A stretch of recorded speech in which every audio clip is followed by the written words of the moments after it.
Ladies and gentlemen, when the first individual of Puerto Rican descent to be elected as Speaker of the City Council, and the first Latina to be elected as Speaker of the City Council, and the first Baruch College graduate to be elected as City Council enters the room, let's give her a thunderous round of applause. Speaker Melissa Mark Viverito, a great friend of CUNY and everyone in the house. I was like, was I? We don't fool around. Please. Jay, thank you. Well, good evening, everybody.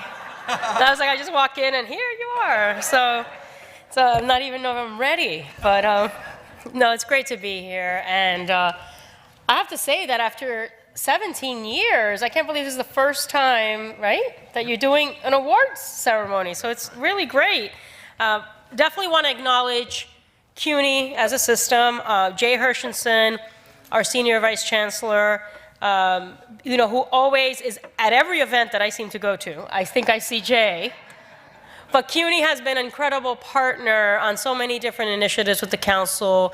This system is such an important system to so many of our families and our young people in this city, and we definitely need to keep supporting it and do more. We have to do more for CUNY, and as a graduate of Baruch of the Masters in Public Administration program, I will definitely be a strong voice for it. And I can't say enough for Alan Wernick, who is an unbelievable human being. Such a commitment to the issue of immigration reform in this country. But in the city, what he does each and every day is invaluable to so many of us. And I know that in particular, this past week, you've been partnering with us in East Harlem to respond to the explosion and figuring out how we can support families that may need to figure out how we can upgrade their legal status. And so you've been really great assistance. Thank you so much, Alan. And I know that we have the president of John Jay here as well, Mr. Jeremy Travis, and the interim chancellor of the CUNY, William Kelly, Nisha Agarwal, I believe, is here, the commissioner of the Mayor's Office of Immigrant Affairs. I know I've met Nisha as an activist front, but not in your commissioner role, so I look forward to working with you on that front. And Judge Robert Katzman, our Chief Judge of the U.S. Court of Appeals for the Second Circuit. It's great that you're all here, and everybody that's in this room. I'm happy to be here at the first annual Citizenship Now Awards, and as a council member, now serving as Speaker of the New York City Council, I've supported initiatives like CUNY Citizenship Now for many years, bringing that particularly to my district, but as a whole, that the institution can support. This great program is really incredible, and we've been able to expand it in different ways in partnership with CUNY. So I want to commend all the work that's happening, and all the thousands of New Yorkers that are assisted from this program have been able to receive guidance in how to become U.S. citizens here in New York City. So for that, I thank you to the awardees. Congratulations. I look forward to continuing to be a strong voice on behalf of so many in this city. And I am really happy that I know that I've really been a strong voice along with my colleagues on the issue of ways we can, in New York City, despite the fact that immigration reform is an issue that needs to be settled at the federal level. And obviously, we are very, very disappointed that we're not much further along. There are things that at a municipal level we can do, not only through funding initiatives like CUNY Citizenship Now, but also in terms of implementing certain laws that can help our families. And so I've been very proud to be a strong supporter on those fronts. I will continue now in this capacity and hoping that we can expand the relationship moving forward to impact the lives of many other New Yorkers. And congratulations to the awardees. I know that I see Lin-Manuel here, who is an incredible person, and he actually was the greatest MC ever when he did my inauguration in Ossos Community College, another great CUNY institution. When I became speaker, we did a great community event, and everybody talks about how much fun they had when you MC'd. So it's great to be here with all of you. Thank you. Have a great evening.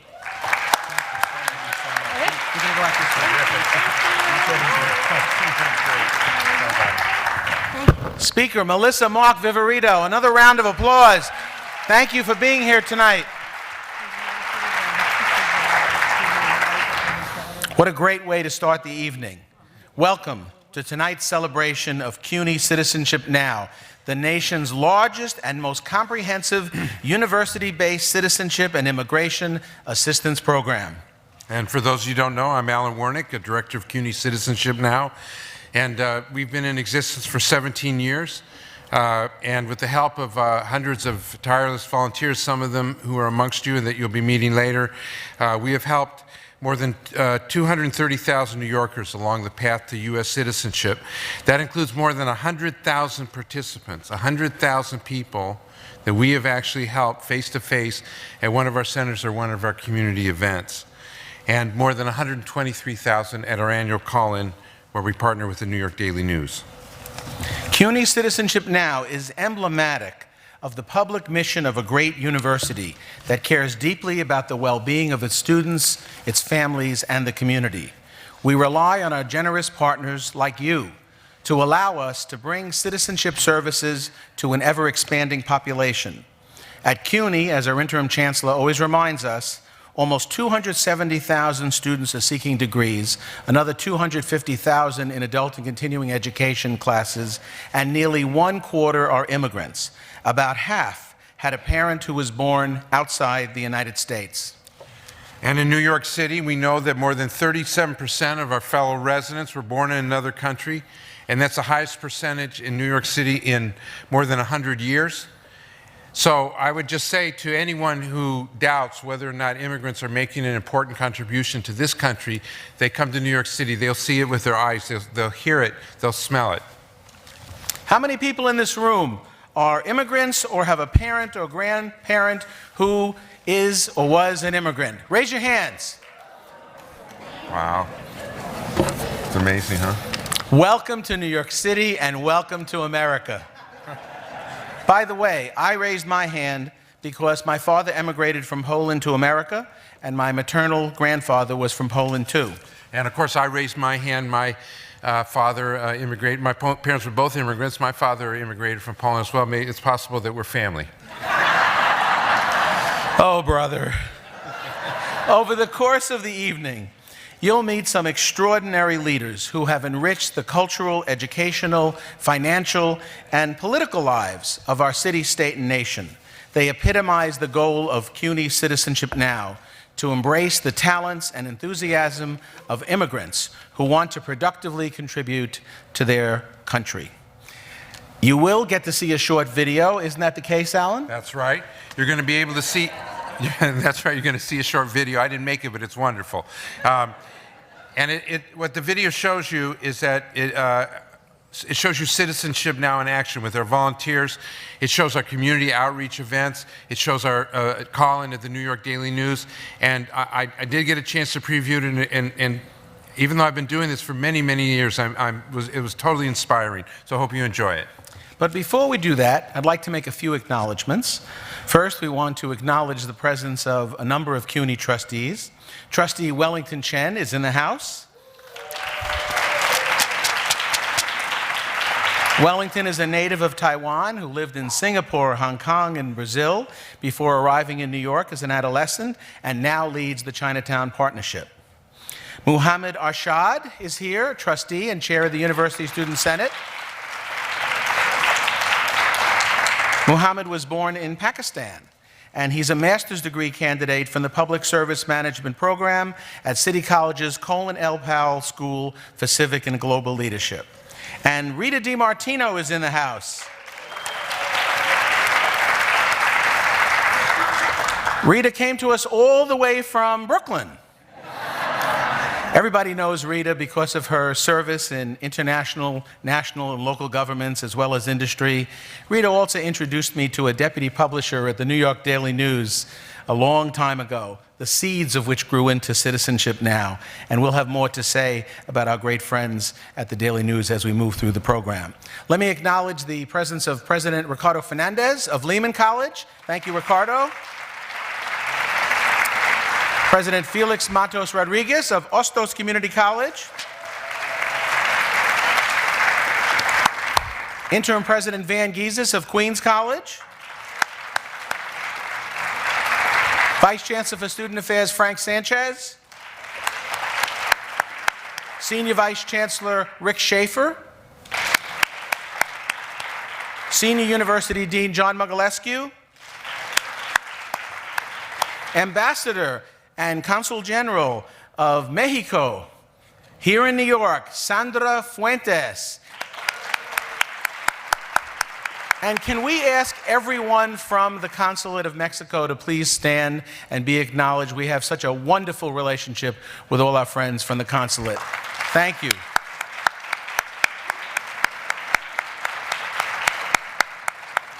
And we have with us the great CEO and President of the New York Daily News, Bill Holliber. Please stand and be acknowledged.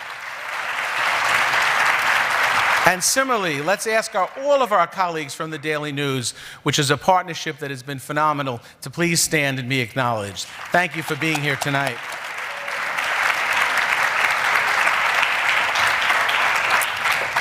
I'm going to make a slightly different introduction of someone whose name was mentioned by the City Council Speaker. We know him as the prominent educator who leads this institution. But many years ago, he worked as a special advisor to Mayor Ed Koch. And among many of his successes, he coordinated the city's implementation of the federal immigration legalization program that was in effect in the late 1980s. Later on, as President Clinton's director of the National Institute of Justice, he oversaw research that looked at the problems and barriers that recent immigrant groups encounter as consumers of criminal justice services, their difficulties in accessing justice, and the ways to improve the criminal justice response to their needs and problems. No one has done more to bring international studies and programs to this great institution. Please welcome President Jeremy Travis.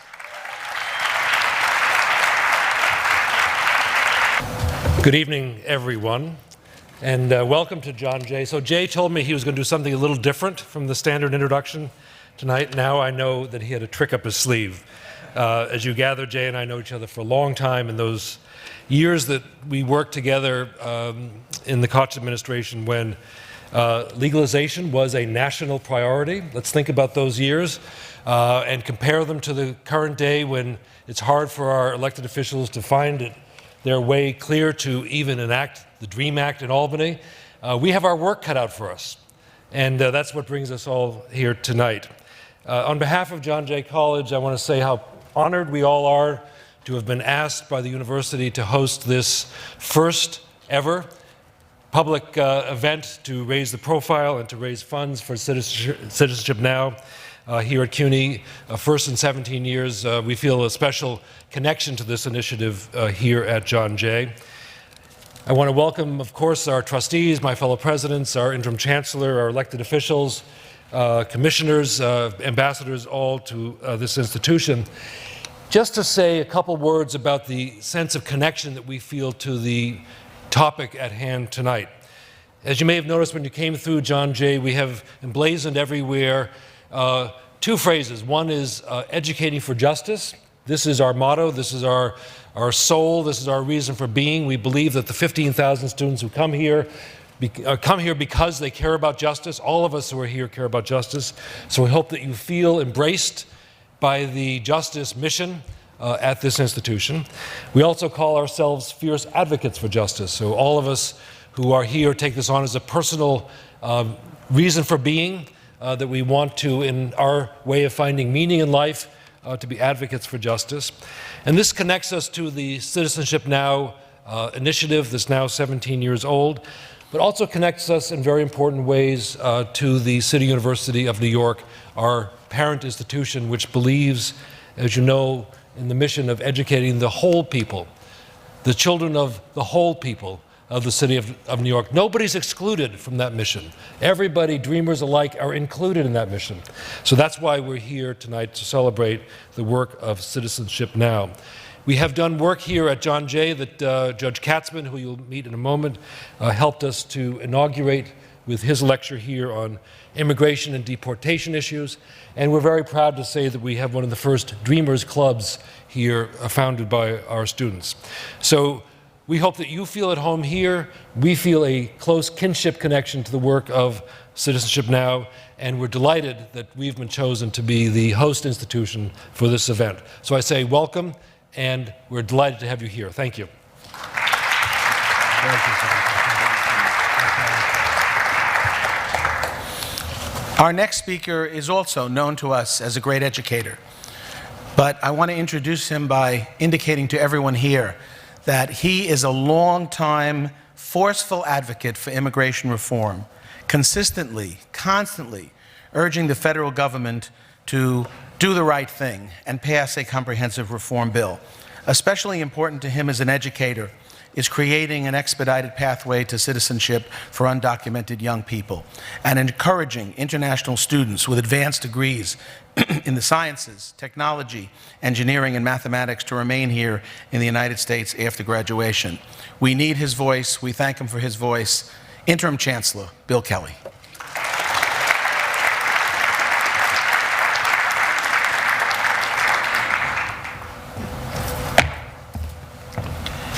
Thank you, Jay. Good evening. It's a joy, an honor, a privilege to be with you this evening. Thank you all for coming. Welcome to the CUNY Citizenship Now Awards celebration. Tonight we salute our distinguished award winners. We thank them, we celebrate them for championing the rights of New York City's immigrants on their route to citizenship. It's a pleasure to acknowledge the long-standing stewards of Citizenship Now, Professor Alan Wernick and Vice Chancellor Jay Hershenson. Round of applause for these two great leaders. Thank you both for your great good work, for your leadership in this critical cause. Throughout its history, New York City has been shaped by the ebb and flow of immigration. Though the faces and the stories change, immigrants have fueled the growth of New York since the Dutch arrived in 1613. We tend to think of immigration as a recent phenomenon. But in 1900, the percentage of foreign-born New Yorkers was 37%. 2014, the percentage of foreign-born New Yorkers is 37.2%. This from our great colleague Richard Alba at the Graduate Center, who has done seminal research on this matter. So almost 40% of New Yorkers have been born in other countries for the better part of a century, and their viewpoints and customs, their culture and language have helped create our own. For generations, CUNY has proudly served the many waves of immigrants who arrived and settled in New York. Founded in 1847 as the Free Academy, City College, and I'm going to repeat the remarks of my great good friend Jeremy Travis, but they bear repeating, they bear remaining in our hearts and on our tongues. In 1847, its first president, Horace Webster, said, "This college, this academy, is an experiment to be tried, whether the children of the people, the children of the whole people, can be educated, and whether an institution of the highest grade can be successfully controlled by the popular will, not by the privileged few." Language that echoes in our ear to this day. I want to stress the word experiment.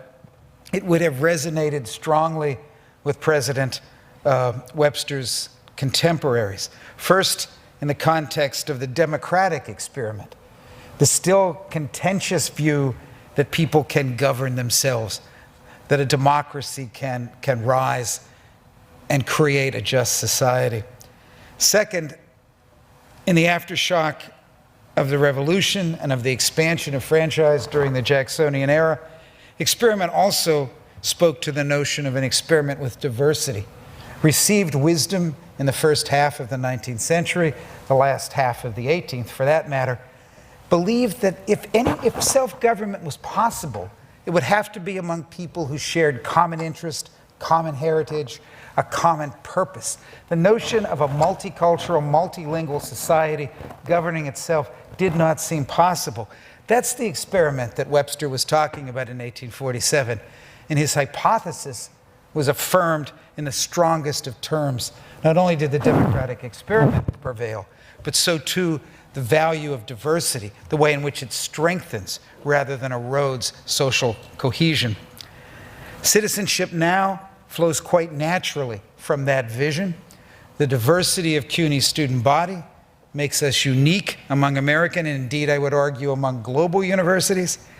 Our students can trace their ancestry to over 200 countries and speak more than 190 languages. That diversity is our greatest strength, and perhaps because we live in a city where almost half the population is born in another country, the immigrant experience becomes ordinary, commonplace. But tonight we should pause for a moment to think of the great courage it takes to leave someone's home, to venture to another country, to imagine this unfamiliar place as home. It's said that immigrants are the best patriots because they see with fresh eyes what the native-born take for granted. I can speak to this from the heart. The first course I taught at Queens College a very long time ago was a course called Introduction to American Studies, in which we read the core texts of the American canon. I had 28 students in the class. They came from 17 different countries. My plan at the time was to teach for a year and then go to business school. That experience, in that semester, I learned more about America, about America's promise, its aspirations, and its hopes than I had learned in 4 years in college and however many years in graduate school. I stopped counting at some point. But the experience of that, of seeing the country afresh, and the ways in which that vision would revitalize our nation was among the most inspiring intellectual experience I've ever had. Too often we forget that citizenship is a great gift until we see how others struggle to achieve it for themselves and their families. The great Colombian writer Gabriel Garcia Marquez observed that life forces us to give birth to ourselves again and again. Education, in my view, is one of the most important ways in which each of us is born again into better versions of our former selves. Tonight, we salute both those who have ventured forth and those who have supported their dreams of a new life. I cannot tell you how proud we are to be associated with Citizenship Now, how delighted I am to be in the company of those we honor this evening. Thank you for joining us in that celebration.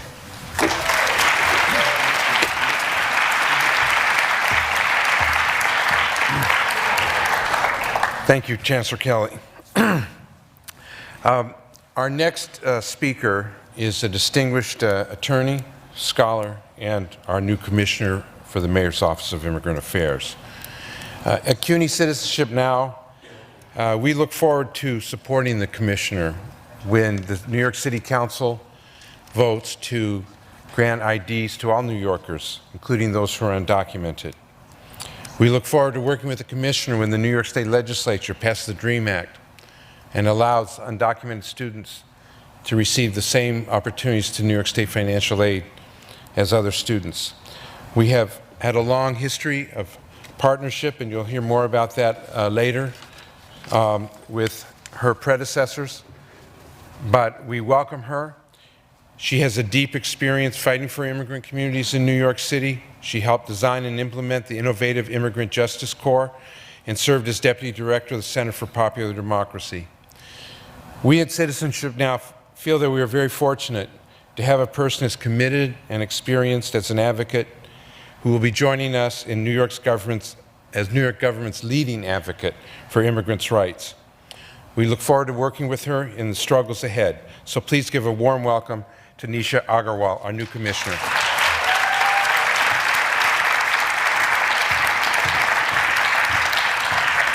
Thank you so much, Alan. I am delighted to be here. This is actually my first public event since being appointed. And I'm thrilled that it's here with CUNY Citizenship Now, and it's all the more special because of so many friends who are in the room. My predecessor at the Mayor's Office of Immigrant Affairs, Fatima Shama, who advanced the cause of immigrant inclusion in New York City in such significant ways during her tenure and paved the way for me. I hope I just don't screw it up. As well as Bob Jusiam and Judge Robert Katzman, both of whom I had the deep honor of working with in designing the Immigrant Justice Corps, and who are leaders in improving access to justice for immigrant communities. They and the other honorees are inspirations for the kind of innovation that can and should ensure that New York is the leader for immigrant rights and for equity. And indeed, we are at a very special moment in New York City, where there is an extraordinary commitment on the part of the mayor and his administration to advance the cause of equity for immigrants and for all New Yorkers. It is my goal to build upon the fantastic work that is happening in the field at places like CUNY Citizenship Now, and has happened to realize the mayor's vision for a safer and more accessible New York City, and in particular to build upon fantastic partnerships such as the one we enjoy with Citizenship Now. As Alan mentioned, the Mayor's Office of Immigrant Affairs has partnered with CUNY Citizenship Now for the past 2 years in leading the New York Citizenship in Schools program, which provides free immigration assistance, information, and financing options to eligible parents in the city's public schools who wish to move from being green card holders to U.S. citizenship. Through school-based programs across the city, Moya and CUNY have educated, informed, screened, and naturalized hundreds of immigrant parents across the city. This is an ambitious, innovative program, and the question we must all ask ourselves together is, how do we scale this? How do we expand it further? Can we learn from what we've been doing to push further on leading the way, even as federal immigration reform seems to falter? What can we do to ensure access to justice, even in the absence of reform, for a larger segment of the immigrant community? That's my goal in this new role, and CUNY Citizenship Now and our honorees have spent decades thinking about and, importantly, acting on precisely these questions. It's my great privilege to celebrate that work with you today, and it will be my honor to continue working with all of you on these efforts in the years to come. Thank you so much.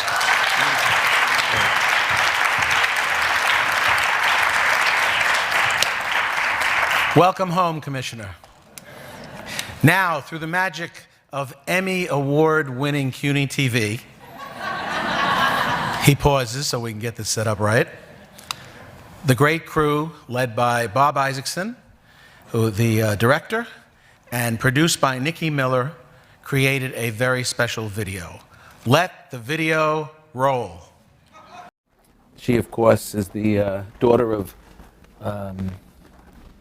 immigrants, you know, Shirley Chisholm from Brooklyn College, right? Brooklyn College alum. It's no surprise that the photos on the walls of Jay Hershenson's office each have a connection to CUNY, but each image also has a connection to the civil rights movement.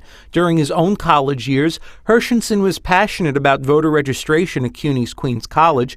As senior vice chancellor, he instituted a CUNY-wide voter registration program. However, many in the CUNY community were unable to vote because they were not U.S. citizens. What do you do when someone says to you, I can't fill out the form because I'm not a citizen? Do you simply say, well, thanks very much, goodbye?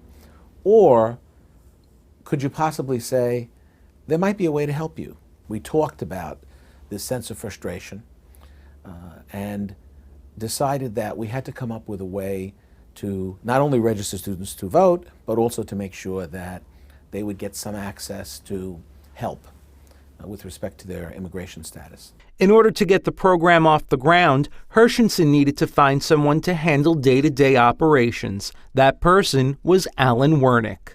Alan is a superstar. He's a Marvel superhero, a champion, a crusader. Alan Wernick has been helping immigrants become U.S. citizens since he was a student at Loyola Law School. He serves as the director of Citizenship Now and is one of the program's founders. We have the largest, by far, immigration law service program of any college or university in the country. By helping people along the path to U.S. citizenship, we both strengthen CUNY but also strengthen the city of New York. Citizenship Now began in 1997 for members of the CUNY community, but has since expanded to serve all New York City residents. The program does community outreach twice a month and operates 6 full-time centers across New York City where program participants can get help with immigration issues, take English classes, and classes in U.S. history. We have 6 centers. When I say full-time centers, that means there's at least 1 attorney, 1 paralegal, and 1 community assistant. We also have interns from the CUNY Service Corps participating in our project. Since 2004, Citizenship Now has been teaming up with the Daily News to host a call-in where New York City residents could have their immigration questions answered. The enthusiasm has been growing year after year.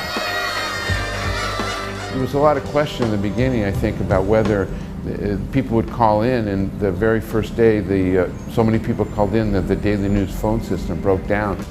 Now we have 48 phone lines, 24 in English, 24 in Spanish, actually, and then one TTS line. But nothing received the level of response, the high level of response, more so than the Citizenship Now call-in. And what better place to do a call-in than New York City, the home of Ellis Island and the Statue of Liberty and so many immigrant groups that have found the American dream.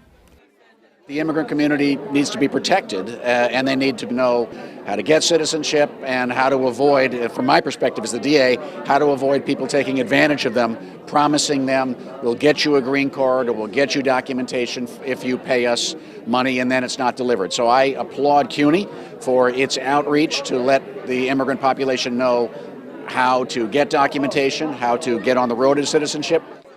Citizenship Now has found itself a major voice in the national debate surrounding immigration.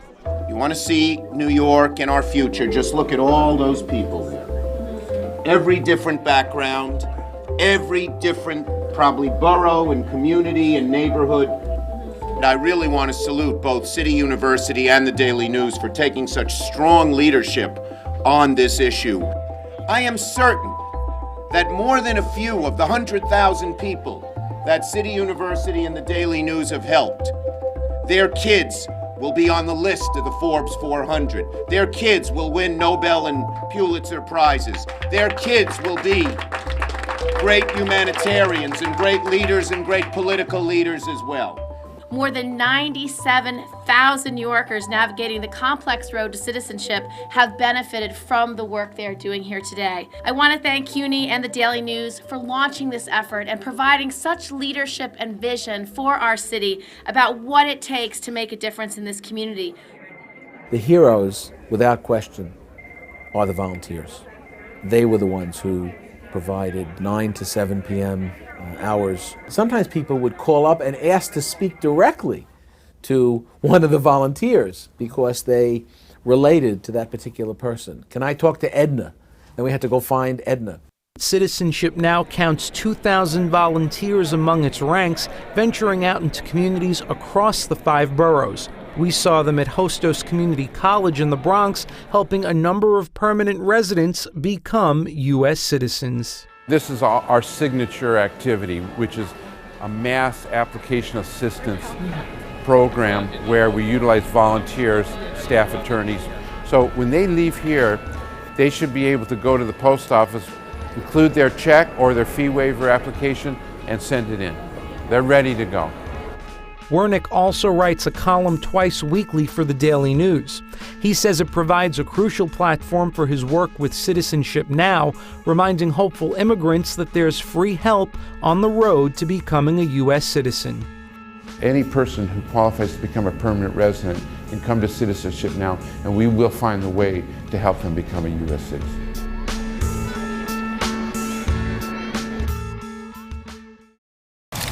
That was terrific. Of course, I want to hear later which glasses you like. You see there are 2 sets of glasses. I don't know if you noticed. I have the other ones at home, and I want to see, you'll have to tell me which are more attractive. I really enjoyed the video. It was very moving to me, as I said before. And as you can see from the video, Vice Chancellor Hershenson saw a need, and he sprung to action to address that need. And our next speaker did the same when he recognized the need for representation in deportation proceedings. He's a real hero of the immigrants' rights movement. It's not just my opinion, but you'll hear it from any immigration lawyer who has a conscience, who is concerned about his, his clients and about particularly those who cannot afford private counsel. When he saw this need, he called upon the legal profession to do more to help immigrants facing deportation, particularly those who could not afford private counsel, and formed the Katzman Study Group. This study group has led to the formation and the beginning of the Immigrant Justice Corps, which in my view, and I've been around for a long time, I know I look very young, but I'm not going to be able to use that joke very much longer, I'm afraid. In my view, this new program of the Immigrant Justice Corps is the most important advancement for legal representation for immigrants that I've certainly seen in my entire career. And so it is my honor and pleasure to introduce the person whose initiative, whose dedication and drive resulted in the creation of this new institution. Please welcome, a strong welcome for Judge Robert Katzman. Thank you so much. Thank you. Thank you. It's really great to be here. I think for all of us, Alan Wernick is a real hero, an authentic hero, and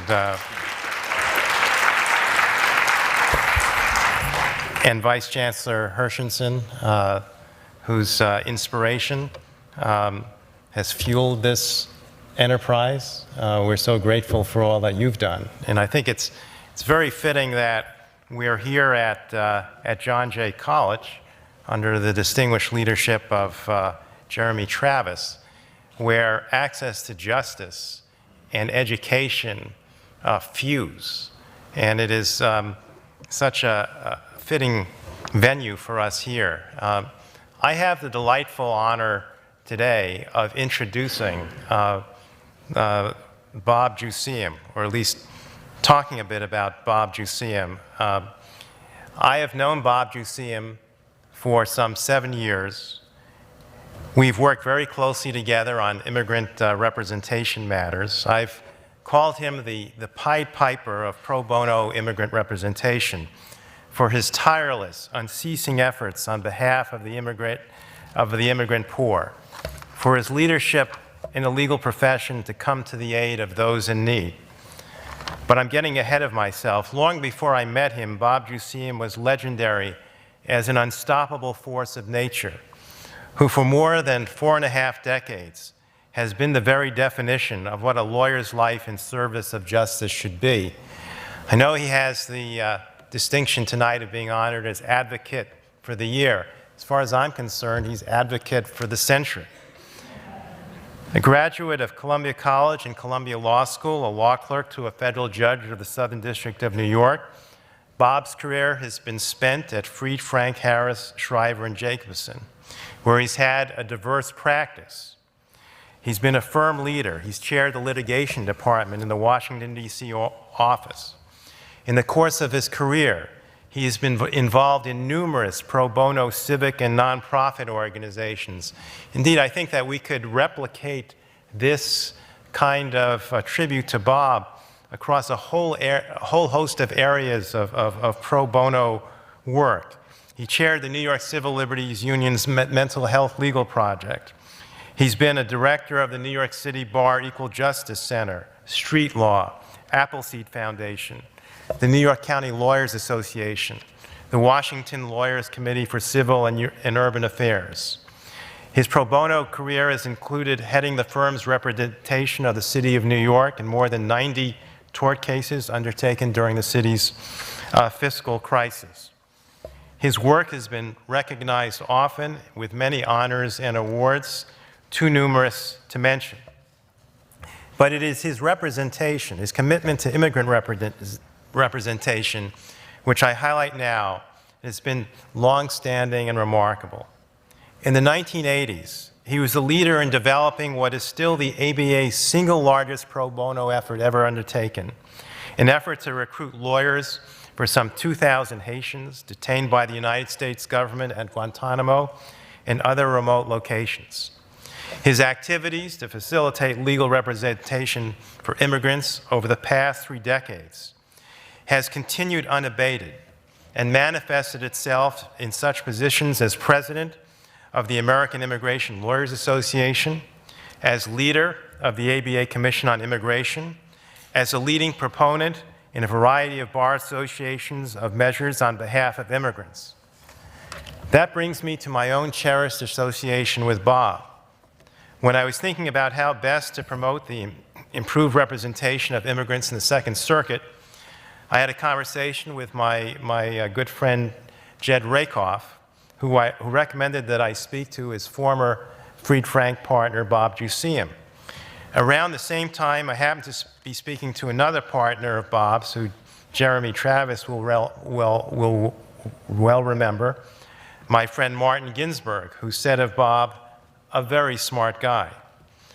That led to the first of many lunches and discussions over the years with Bob. His role was critical from the start when we began the study group on immigrant representation. First, his very stature attracted others in the legal profession to participate. Second, his huge network in immigration law and the legal profession generally has been simply invaluable. Bob seems to know everyone and is eager to enlist those he knows in the causes he serves. Third, he has more creative ideas than anyone I know and is a brilliant catalyst for positive action. Fourth, no matter the press of other commitments, he always manages to find time for our work. And what is striking is that so many other organizations have had the same experience of Bob's giving so generously of his time and wise judgment. Fifth, he's an inspiring, sterling role model for all of us. A sometimes impediment to pro bono in immigration practice is the refrain, "We don't have the expertise to take on this issue." Bob's career is the embodiment of the fact that law in areas in which there is a crying need for pro bono can be learned. Bob Juseum, Miami immigration advocate Ira Kurzban has said, is probably the highest regarded immigration lawyer in America without being an immigration lawyer. Bob can say, as he says to firms, "Just as I learned immigration law, so can you." Bob is the quintessential mentor, and I count myself as one of the many fortunate individuals who have learned from him. He's a friend for the chilly winters of life. He is someone who is loyal, who sticks to things, who is always there for you. Bob is a dynamo with a flair and zest for life, who is at the same time personally unpretentious, giving, and a force to be reckoned with. It is impossible to say no to him, perhaps because he never says no to us. He has an optimism, a joie de vivre, an infectious enthusiasm, an indefatigable commitment to whatever he does that makes everyone want to join him. The world is a better place because of Bob Juseum, and all of us are better for it. Thank you so very, very much. There's no way I can give up to half of that. I just want to read the award. It says CUNY Citizenship Now Champion Award presented to Robert E. Juseum, American Immigration Law Foundation founder, of counsel to Fried Frank, Harris, Shriver, and Jacobson, champion of immigrant rights. Thank you. I'll take care of this. You want to take care of it? You should hold me there. You want me to? If you just hold it. Here. Thank you. Okay, I'll take care of this for you. There's no way I can tell you and demonstrate in the time I have what an inspiration Bob Katzman has been to me and so many others. He's ecumenical. He reaches out to the legal and non-legal community alike. He's at home in the halls of the legislature as well as the judiciary. He occupies one of the busiest judicial posts in the country and finds time to spend with those who are advocates in light of what he has found and experienced in his judicial work, which is that so many caught up in the immigration system are without counsel, have counsel who are inadequate, and who have had proceedings where they've waived or abandoned in ignorance rights which, if pursued, would have granted them relief. For those who care about justice and access to counsel, there is nothing more disturbing to have a system designed to get at truth and to award to those who have a claim their legal rights than to know that it's the system and their lack of representation which results in a failure of their cause. I just want to make sure you all understand that there's no better friend I could have in talking about these issues than Judge Robert A. Katzman. Bob, thank you very much.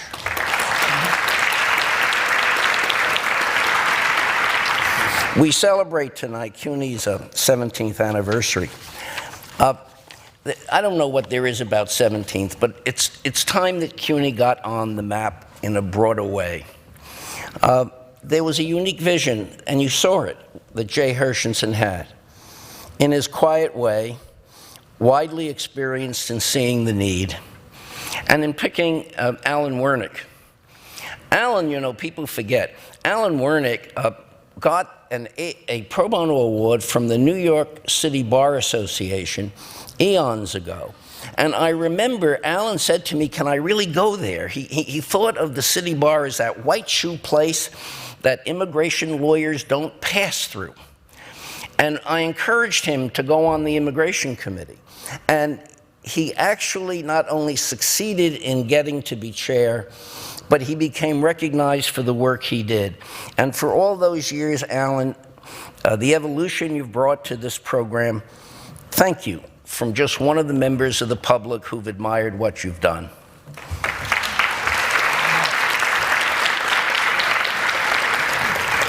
By the way, when people were talking about the founding of CUNY, Townsend Harris would have applauded the notion that the mission of Citizenship Now fits that of the university as a whole to educate and assist the city's immigrant population in understanding and securing their just rights under law. This program is not a resume builder. It's not a place people come to get something on their resume to take another job. It is a place where people come because the aim is to help people. And the reason immigration is such a tough issue is because when we decide to deport someone, we also are affecting very frequently citizen spouses and children. And for people of modest or limited means, it's the destruction of the economics of a family unity. And therefore, there are consequences well beyond the simple disposition of some person's alleged misconduct. The fact is that this program uses higher education to positively transform lives. And those of us on the outside are all in your debt, you at CUNY, you in this program, for taking the time and effort and nurturing it and bringing it to this level. I'd like to say congratulations to my fellow awardees, all of whom are well distinguished and accomplished in their fields in the academy and the arts. I'm privileged to be part of this evening's recognition of you. I want to say a few personal remarks before closing. I want to provide a special kudos to President Jeremy Travis. He's taken on the role of Judge Lippman's task force in seeking a better way to develop non-lawyer participation in closing the representational gap, in promoting reforms in prisoner reentry, in highlighting the public health hazards of mass incarceration, and championing higher education programs for long-term prisoners, among a whole list of other current undertakings. I hope that this event here at John Jay will bring John Jay and the Citizenship Now program closer together to find ways of partnership, particularly for aliens who have been convicted of minor crimes, and to develop advocacy techniques as well as volunteer lawyer support for aliens in detention and their representation. Thank you, President Travis.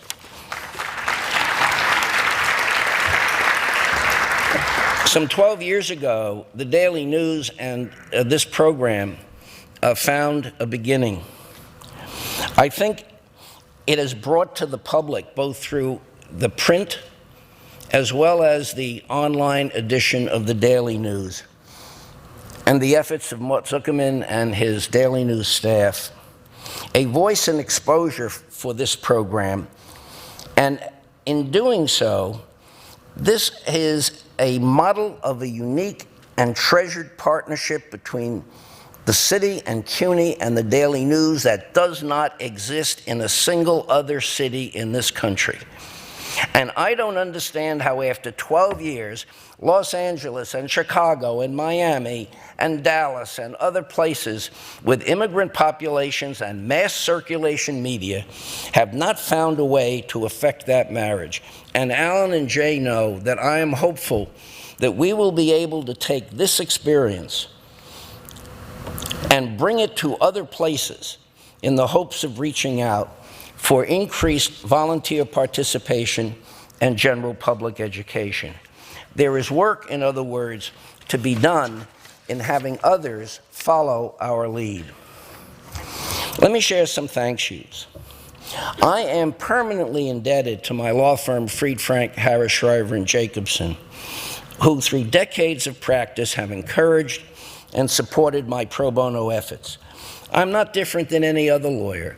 I paid my way. I did the kinds of things that produce both business and success for large law firms, but I took on a sizable interest in public affairs and representation. It is inconceivable to me that any other firm would have given me the latitude and resources that Fried Frank did. I also must say, as I'm sure it's true of all of those honored, that we do not escape our youth and the values given to us by parents, for the inspiration of our spouses, my wife Eleanor. By the way, Eleanor had a relationship with City University that makes me feel really quite at home. She had a full career.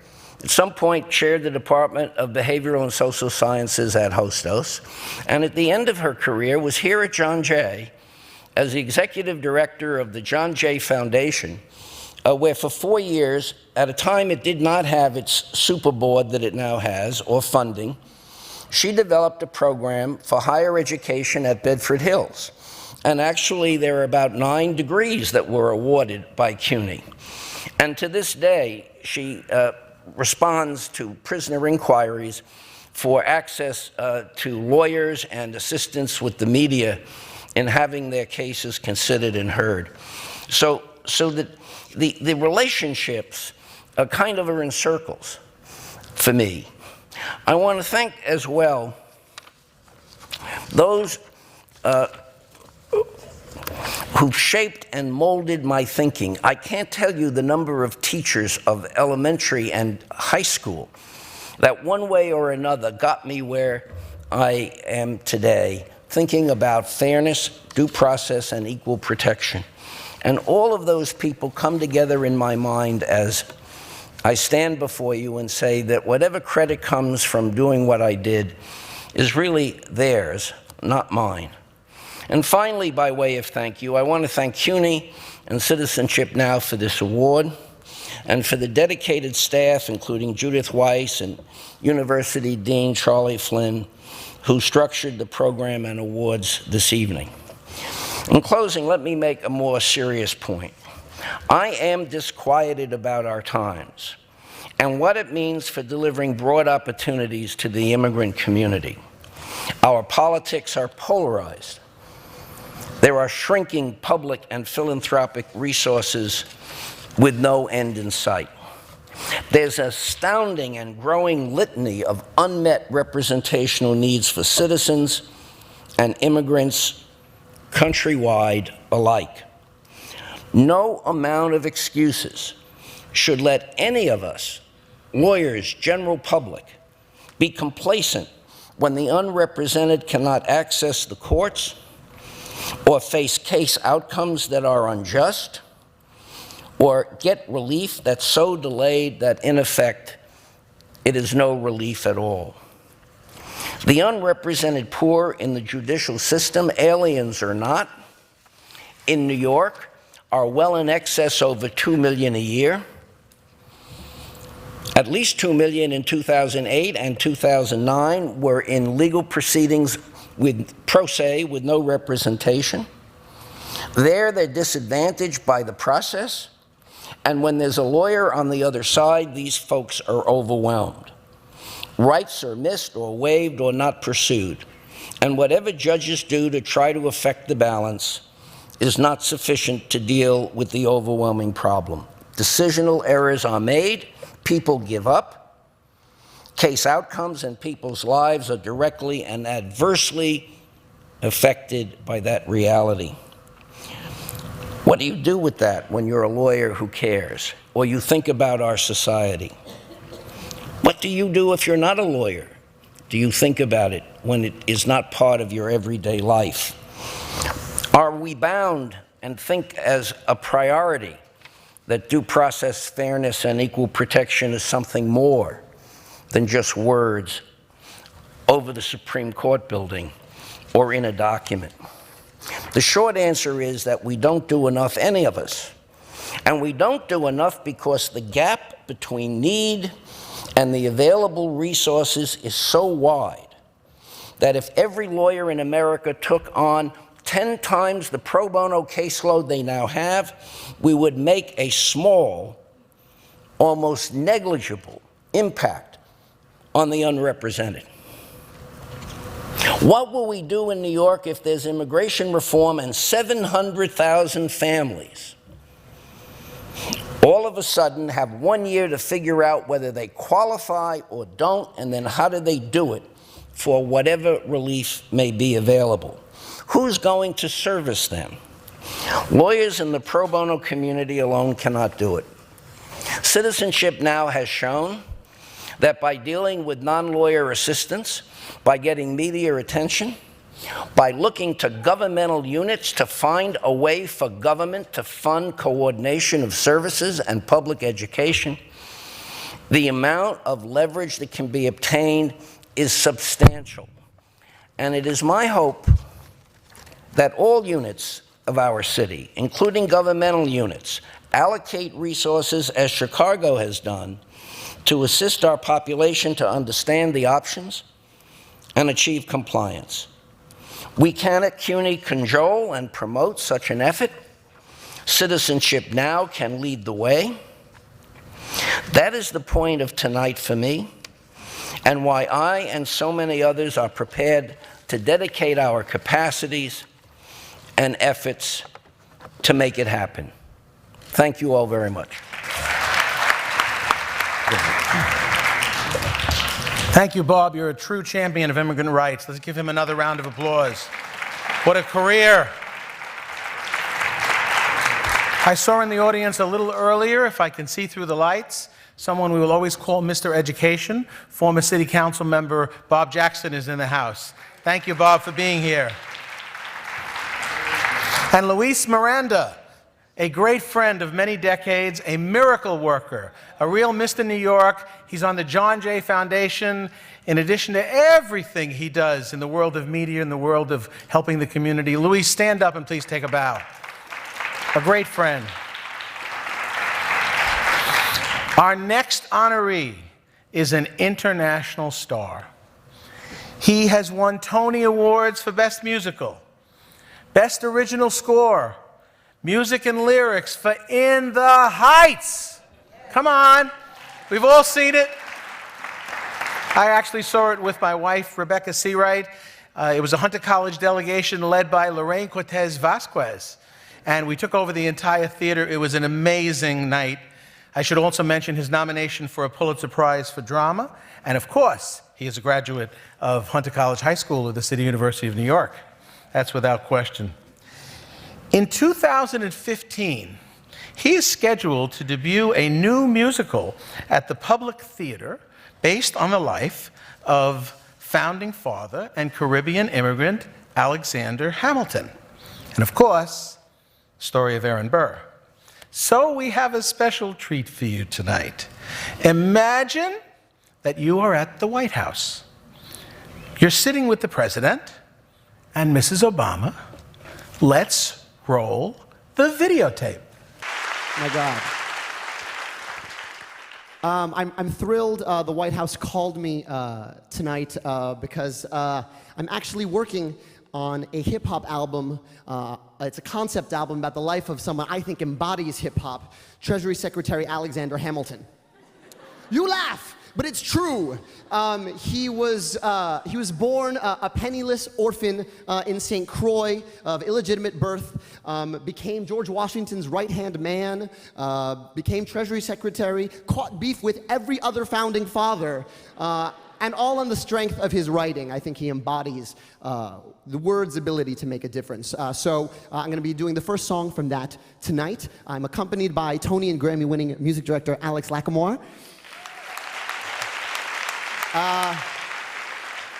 Anything you need to know. I'll be playing Vice President Aaron Burr, and snap along if you like.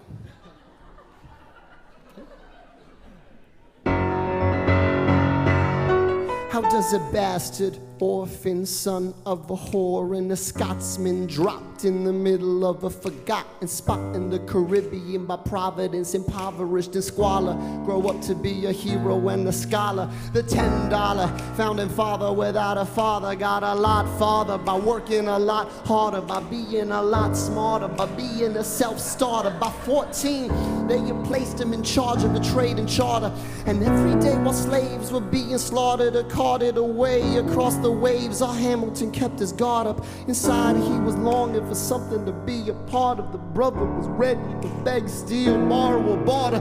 Then a hurricane came and devastation reigned, and our man saw his future dripping down the drain. Put a pencil to his temple, connected it to his brain, and he wrote his first refrain, a testament to his pain. Well, the word got around, they said this kid is insane, man. Took up a collection just to send him to the mainland. Get your education, don't forget from whence you came, and the world is gonna know your name. What's your name, man? Alexander Hamilton.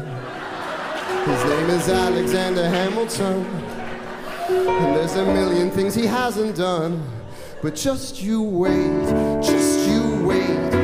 When he was 10, his father split, full of it, debt-ridden. 2 years later, see Alex and his mother bedridden, half dead, sitting in their room, sick, the scent thick, and Alex got better, but his mother went quick. Moved in with a cousin, the cousin committed suicide, left him with nothing but ruined pride. Something new inside, a voice saying, Alex, you gotta fend for yourself. He started retreating and reading every treatise on the shelf. There would have been nothing left to do for someone less astute. He would have been dead or destitute without a cent of restitution. Started working, clerking for his late mother's landlord, trading sugar cane and rum and other things he can't afford, scamming for every book he can get his hands on, planning for the future. See him now as he stands on the bow of a ship headed for a new land. In New York, you can be a new man. The ship is in the harbor now, see if you can spot him. Another immigrant coming up from the bottom. His enemies destroyed his rep, America forgot him. And me, I'm the damn fool that shot him. Alexander Hamilton, we were waiting in the weeds for you. You could never back down, you always had to speak your mind.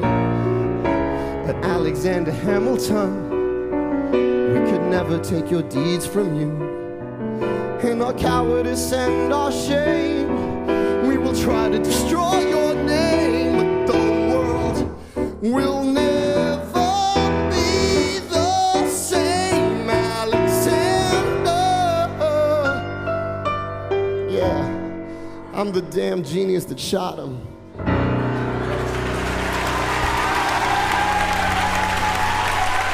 Thank you. Lin-Manuel Miranda, champion of immigrants. Let's give him a tremendous round of applause. Thank you.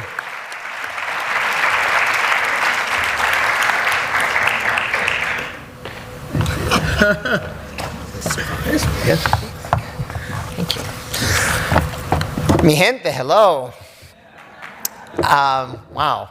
I am here because I won the lottery when I was 5 years old. I passed an IQ test and I got the greatest of all gifts, an amazing free public school education thanks to Hunter College High School. So thank you, CUNY.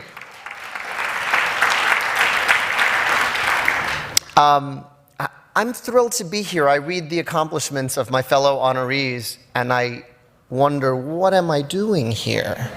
And I will tell you, I think a strong candidate for next year's award should be my father, Luis Miranda, who, for as long as I can remember, hosted Línea Informativa on Radio Wado, which gives information on immigration to immigrants. I have not entered a cab with him without the cabbie asking him immigration advice by the end of the ride. They all know him. They ride with him at 6 a.m. on Sunday mornings. And, but, you know, my first musical, which I took my 20s to write, was called In the Heights. And it's about an immigrant community, the immigrant community of Washington Heights, where I grew up. And what's remarkable about that story, and I think the reason I've been included in this incredible group of individuals, is I tell stories for a living. And there's an enormous disconnect between the stories that we live every day and the fact that everyone came here from somewhere. Pretty much almost everyone came here from somewhere. And I cannot tell you the joy I felt at the stage door every day, meeting old Jewish women who said, my grandmother lived in Washington Heights in the 40s when they came over after World War II. Or, we grew up on 175th Street, my father came from Greece. Immigration stories from all over the country. We're all here from somewhere, and In the Heights taps into that. And I'm very proud that there were over 70 high school productions of In the Heights last year all over the country.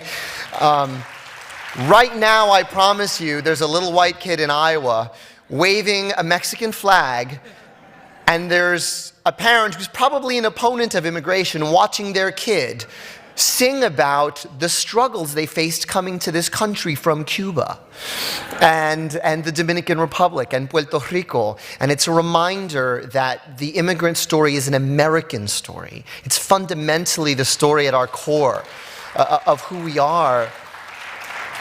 And I tell my fellow Latinos that my next musical, which is opening in January at the Public, is about Alexander Hamilton.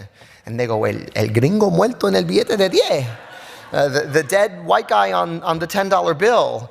But people don't know that he was born in the Caribbean. He was born in Nevis. He was orphaned by age 10. He wrote a poem about a hurricane that had destroyed his island, and people took up a collection to get him out. He's our first immigrant story. And if our economic system is the engine of our country, he built the engine. And I think people forget, an immigrant built this country. An immigrant is the reason those faces are on those dollar bills and those bills in your pocket. And we help build this country every single day through waves and waves and waves. And I will continue to tell the stories that remind us of that fact. And I'll do a little bit of Hamilton's spiel. He has a song called My Shot. He's just gotten to this country, and he's 17 years old, and he's singing about the American Revolution, about freedom from British rule, but I think it's very applicable to our fight for immigration reform in this country. And he goes, listen, this is not a moment, it's a movement, where all the hungriest brothers with something to prove went. Foes oppose us, we take an honest stand, we roll like Moses, claiming our promised land. And if we win our independence, is that a guarantee of freedom for our descendants? Or will the blood we shed begin an endless cycle of vengeance and death with no descendants? I know the action in the street is exciting, but Jesus, between all the bleeding and fighting, I've been reading and writing. We need to handle our financial situation. Are we a nation of states? What's the state of our nation? I'm past patiently waiting. I'm passionately smashing every expectation. Every action's an act of creation. I'm laughing in the face of casualties and sorrow. For the first time, I'm thinking past tomorrow. And I am not throwing away my shot. I am not throwing away my shot. And yo, I'm just like my country. I'm young, scrappy, and hungry, and I'm not throwing away my shot. I'm so honored to receive this. Thank you.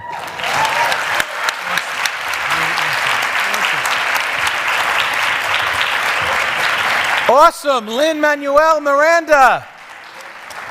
Oh, please, got to do a photo op. Quick photo op.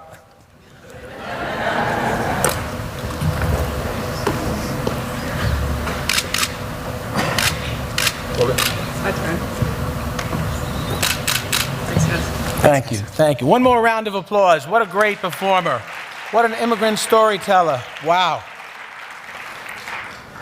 One of our own. We have great college presidents in the City University of New York. No question about it. Some of them are in the house tonight. There is one individual who is a graduate of York College. She taught at City College's School of Education for more than 20 years, served as Vice President of Academic Affairs at CUNY's Ostos Community College. Today, she is the president of Bronx Community College. She was born in Haiti, grew up in New York City, and she received a wonderful education and went on to become, in addition to her administrative hats, a prominent scholar of the Haitian diaspora and culture, including her groundbreaking book, The Haitian Creole Language, History, Structure, Use, and Education. She stands very tall, not just for the Haitian community, but for all of our students. Please welcome President Carol Barote Joseph.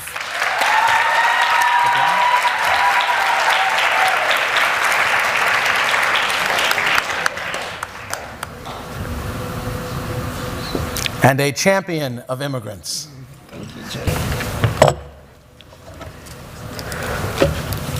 Bonsoir. Bonsoir. Buenas noches.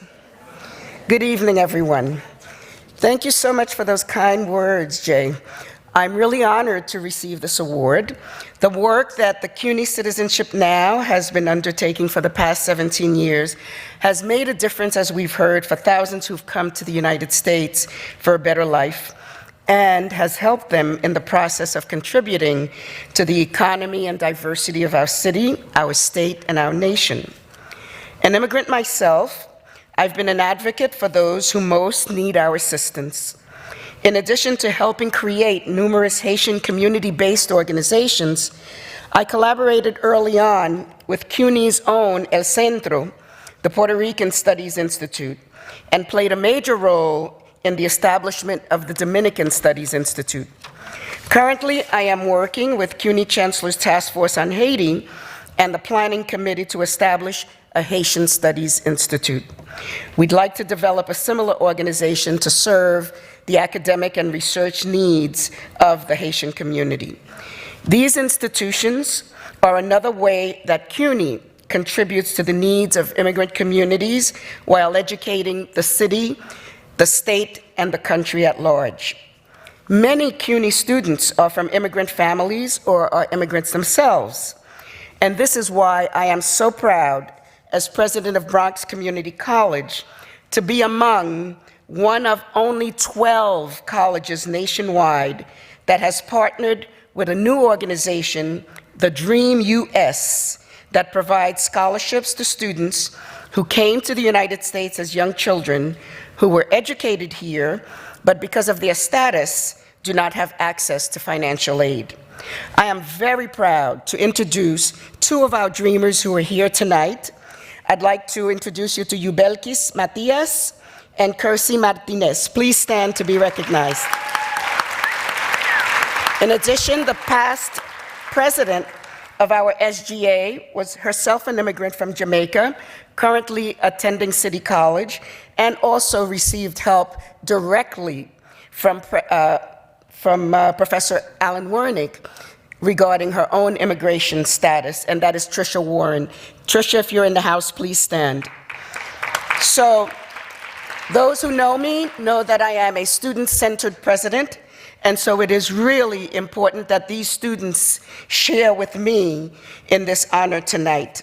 I am confident that together we can address the many challenges faced by our immigrant students in CUNY and in their communities. And in closing, I'd like to also congratulate my fellow honorees. I am so proud to be among this group of distinguished honorees. Thank you. Merci.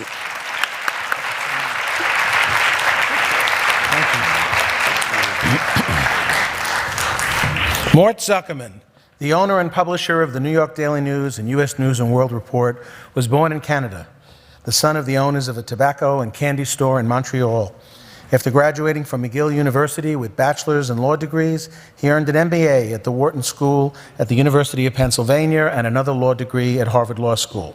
He taught there and also co-founded and built one of the largest real estate investment trusts in the United States. And of course, we know him as a noted and generous philanthropist and a television commentator on international affairs. Reflecting on the significance of the 4th of July in a 2013 editorial in U.S. News, Mr. Zuckerman touched on the difficulties that women, minorities, and immigrants, voluntary or not, faced in the United States throughout history. He wrote, "American males of Mexican descent denied the vote into the second half of the 19th century in Arizona, California, New Mexico, and Texas. Blacks in uniform, home in 1918 from fighting for America. Irish immigrants wanting to work, but confronted with no Irish need apply attitudes. Women rejected for college, forbidden to divorce, and prosecuted for campaigning for the vote even into the 20th century." He went on to write that immigrants were crucial to the foundation of many American companies, including eBay, Google, Estee Lauder, the child of immigrants from Europe, and so many more from throughout the world. Mr. Zuckerman is out of the country, but I would like everyone, before we introduce the individual who will accept the award on his behalf, to give a special round of applause to Mort Zuckerman, out of the country. We want him to hear us for joining with us on Citizenship Now and always being there for immigrants throughout this country.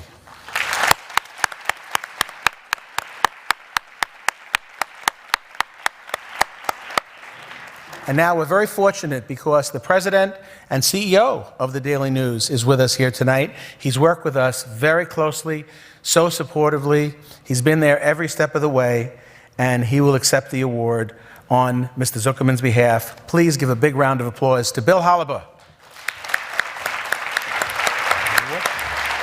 Here you go. Turn it on the camera. If I can. Ellen?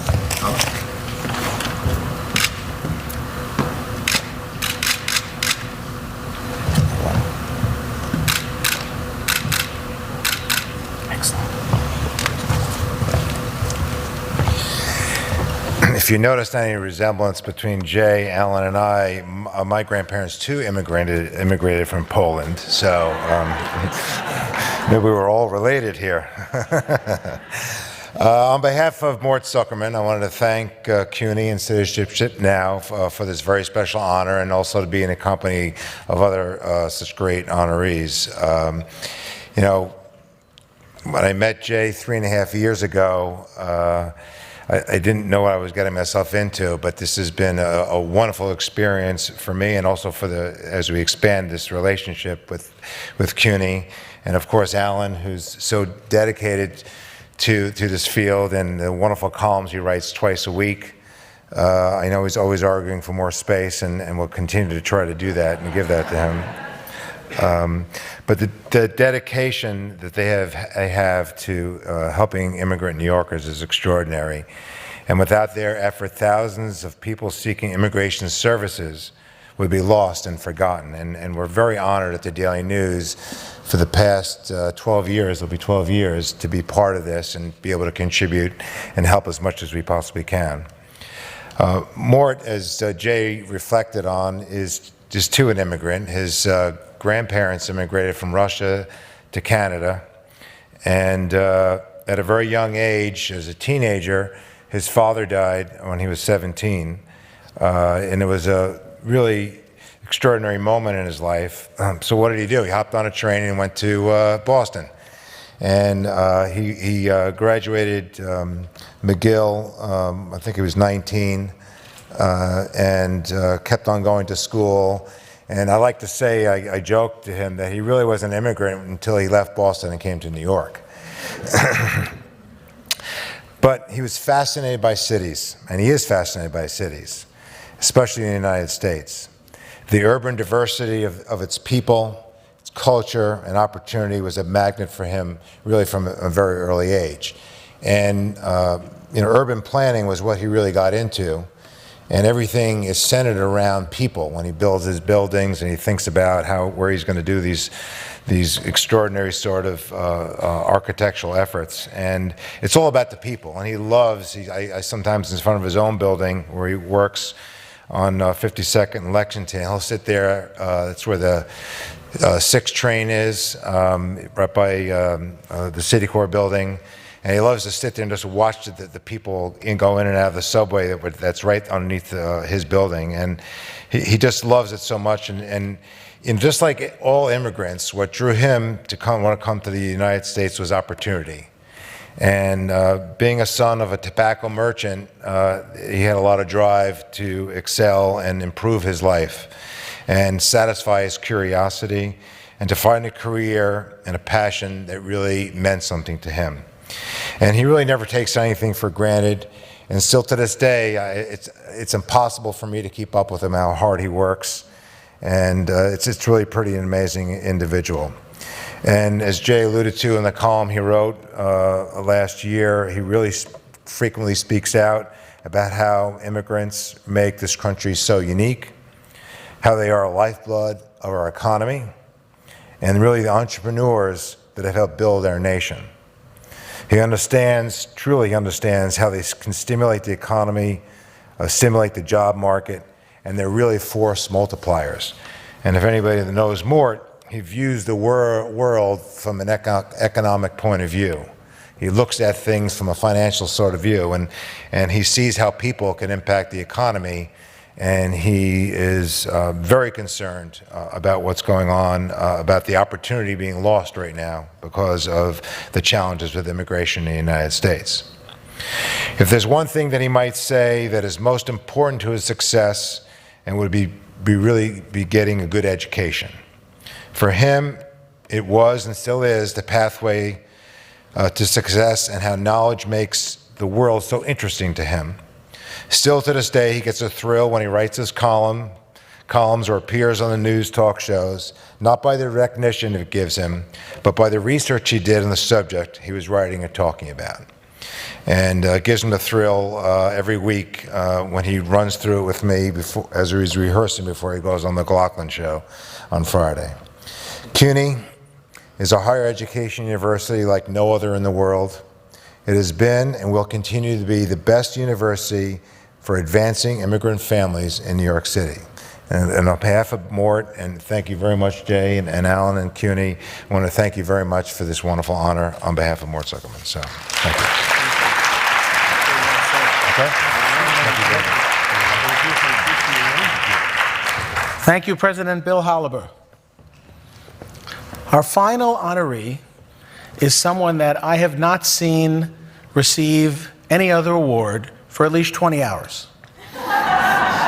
There isn't a week that goes by that somewhere in this city, a grateful community is not looking to show their appreciation for her incredible work. As Alan indicated, she served as Commissioner of the New York City Mayor's Office of Immigrant Affairs from 2009 to 2013. She's now Vice President for Strategic Development and External Affairs at Maimonides Medical Center. She has been widely commended, and I mean editorially at every level, for establishing the Office of Immigrant Affairs of the City of New York as a model for the nation. Her team published Blueprints for Immigrant Integration, which 50 cities around the world are using to guide their work to connect with and serve their immigrant populations. I remember when the earthquake hit Haiti, how the Commissioner and Alan and the team, Jojo, everybody stepped up, and weekend after weekend, we worked with Haitian immigrants all across the city. She was born in the Bronx, the only borough in the mainland United States.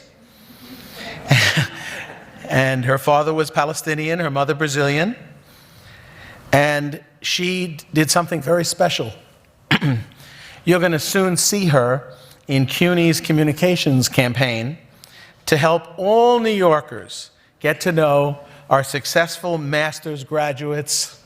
Please welcome a champion of immigrants, Fatima Jama.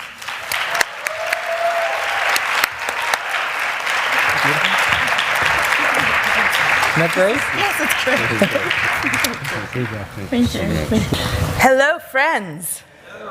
I am not unaware of the fact that it is me standing in the way of you getting home tonight.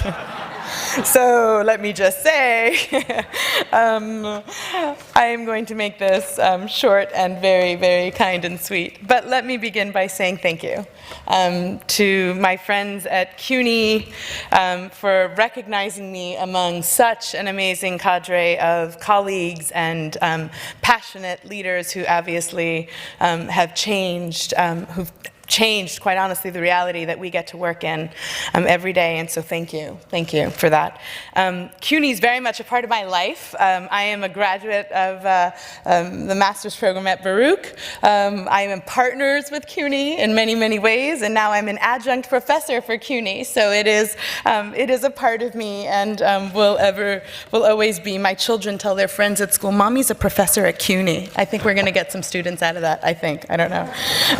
But what I really want to talk about tonight, actually, or really do, is recognize people. And I have an incredible number of colleagues that are here tonight from my team at the Mayor's Office of Immigrant Affairs, and I know they're sitting over there. It's really bright, so I can't really see you, but I need you to stand up. It is because of you that we have been able to do such tremendous work for our communities in New York City.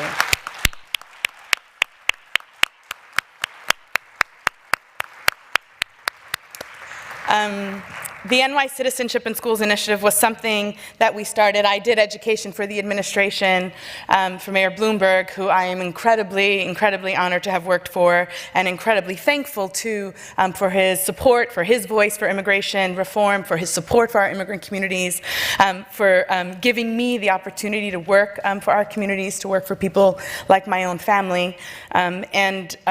But it was the opportunity that we saw so many of our families where we knew we could help them, because our immigrant communities, without question, are strivers. They want things. Anyone that you survey on any given day will tell you exactly the same thing. They want a better education for their children, they want a better life for themselves, and they want whatever it is they define as that American dream. And quite honestly, I thought it was our responsibility to give them that, and we were able to do that with you, CUNY, and so thank you. To our funders at City Community Development, but for your support, Eileen Auld, quite honestly, but for your support, we would have never been able to do it. There are any number of people who have been truly heroes in the work that we've been able to do, and many of the partners are here, whether it's NALEO or the New York Immigration Coalition or the Legal Aid Society. There's probably more folks, and I'm really sorry if I miss you, but it's what we were able to accomplish together that led us to reaching thousands of families, informing them of their opportunities, of really informing them about their rights in our city, and really helping them thrive. I'm now sitting in a different place where I'm doing some hopefully great work. It's just a month that I'm there at Maimonides Medical Center under the amazing leadership of a very brilliant and fearless woman, Pam Breyer. And it is very important to us, and certainly not foreign to her, that healthcare is one way we better the lives of people, but quite honestly, it is through so many opportunities that we recognize how to support people that health, in fact, and living healthy lives requires many more opportunities and intersections. And so I don't doubt, my friends, that I will be back to do something with you. And so tonight, I just want to say thanks. This is really an incredible honor. We've done good stuff together, and I thank you. So.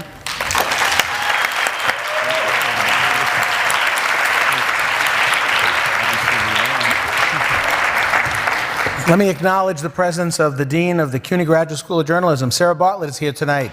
We love the journalism school. Let me quickly but importantly thank the Ad Hoc Planning Committee who helped create this evening's wonderful event. Associate Vice Chancellor Andrea Shapiro Davis, please stand up. University Dean for Institutional Advancement, Carlos Flynn. Lynn Etienne, Communications and Special Events. Judy Weiss, Corporations and Foundations.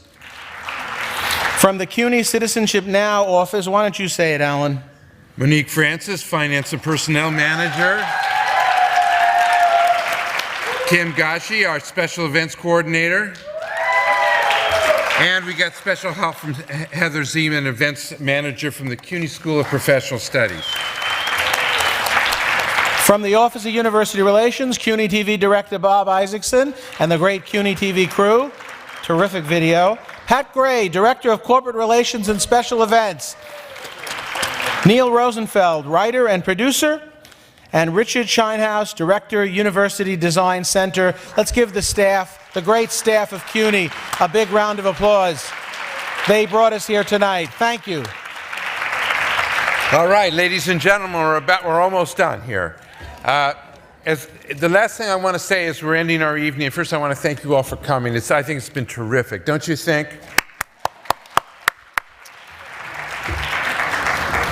This is a fundraiser, and we appreciate that we've raised a substantial amount of money. But really, what drives Citizenship Now really makes it a happening institution, able to help so many people in New York City is our volunteer program. And we have. Yes, that's very good. We can clap for our volunteers. We have a number of, could the volunteers in the audience that are still here, could they please stand up? Anyone who's a volunteer with CUNY Citizenship Now, someone who's not a paid staff? They may be out.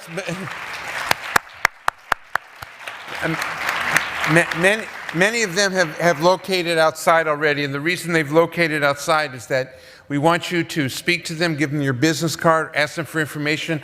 We have a leadership committee amongst our volunteers. They're the ones wearing the red sashes. That's why we gave them those sashes, so that you will talk to them. We have 2 terrific volunteer opportunities coming up for you, your friends, and family. One is our week-long annual call-in that was talked about earlier at the Daily News. It starts April 28th, but the training program for that is April 16th. And on May 10th, we're going to hold the largest citizenship application event ever in the history of New York City, right here at John Jay College. You can get trained to participate in that. You don't have to be a lawyer. You don't have to have an advanced education. We can train you and get you ready to help your neighbors in your community. So please speak to one of our volunteers, or you can visit us to get more information at cuny.edu/citizenshipnow. Please have a safe trip home, and thanks so much.